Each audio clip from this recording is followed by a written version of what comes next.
Welcome back to slate 89।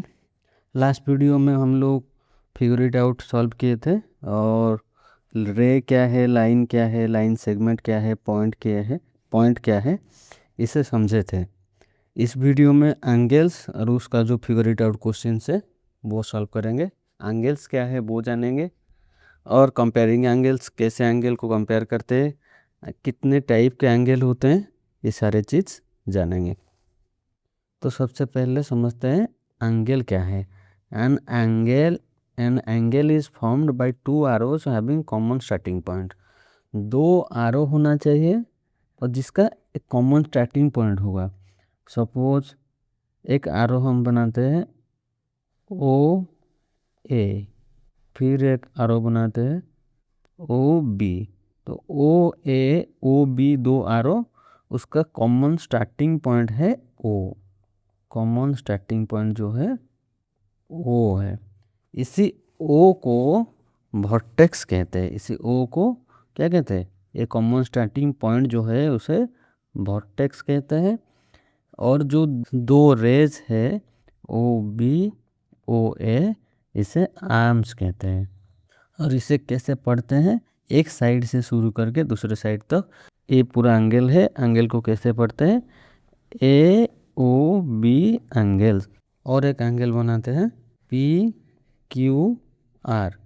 ये angle में Q जो है, क्यू ये वर्टेक्स है और arms Q P and Q R, ये दोनों आर्म्स है।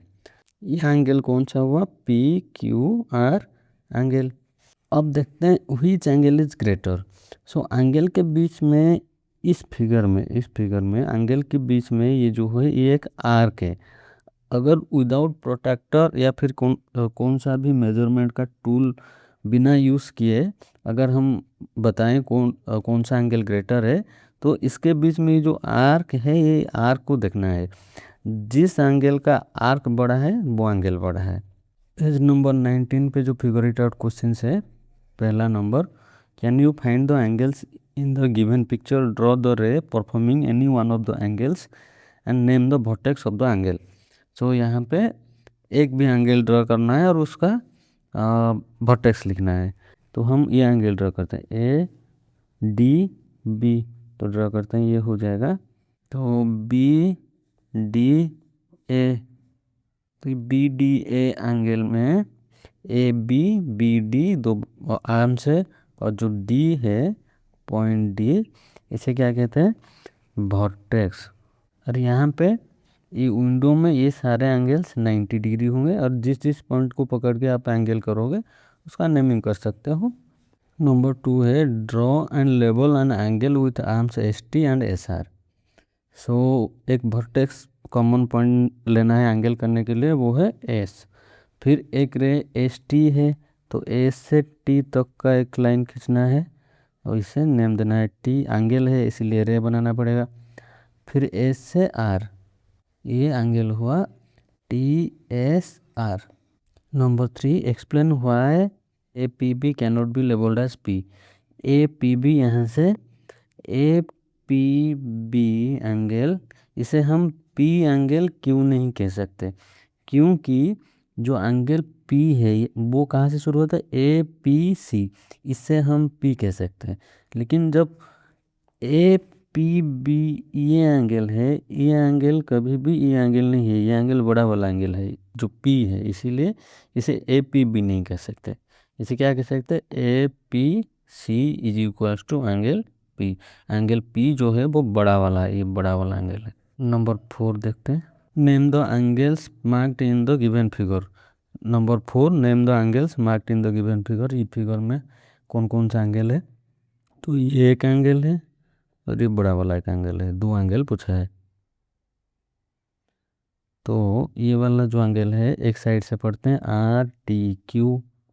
आर टी क्यू एक एंगल, फिर बड़ा वाला angle R T P. R T P. Number 5, 3 point से A B C, A B C तीनों एक लाइन पर नहीं है।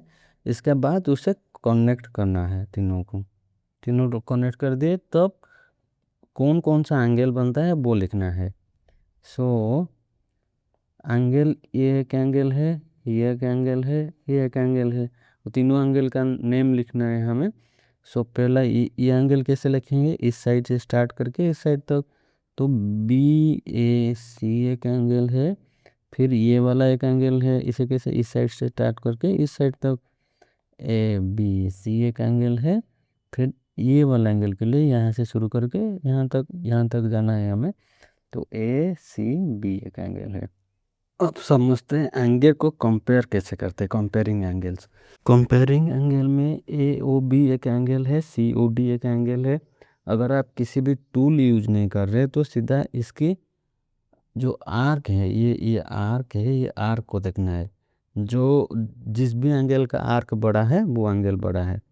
एंगल 3 टाइप्स के होते हैं, जैसे एक राइट एंगल है जो 90 डिग्री है।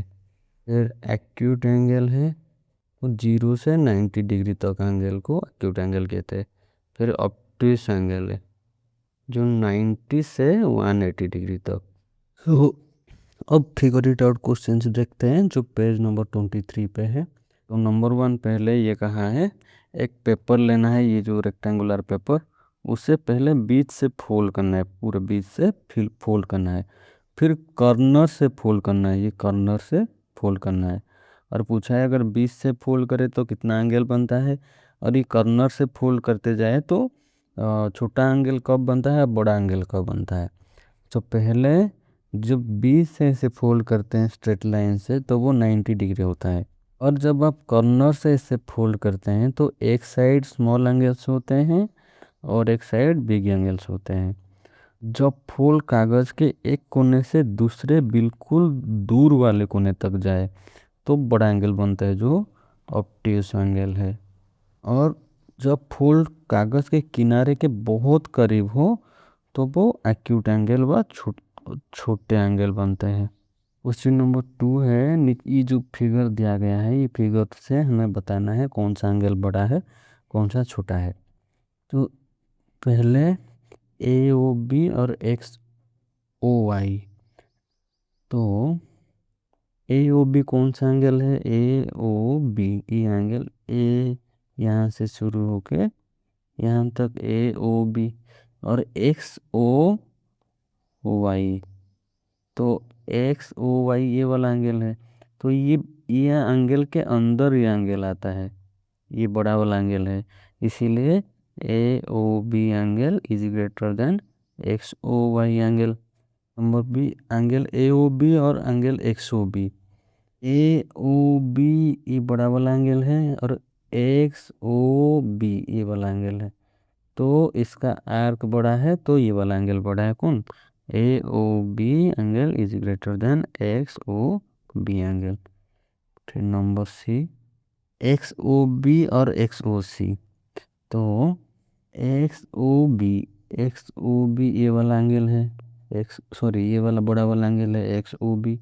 फिर एक्स ओ सी, ये तो वही एंगल है, मतलब X O B is equals to X O C angle, दोनों सेम एंगल है।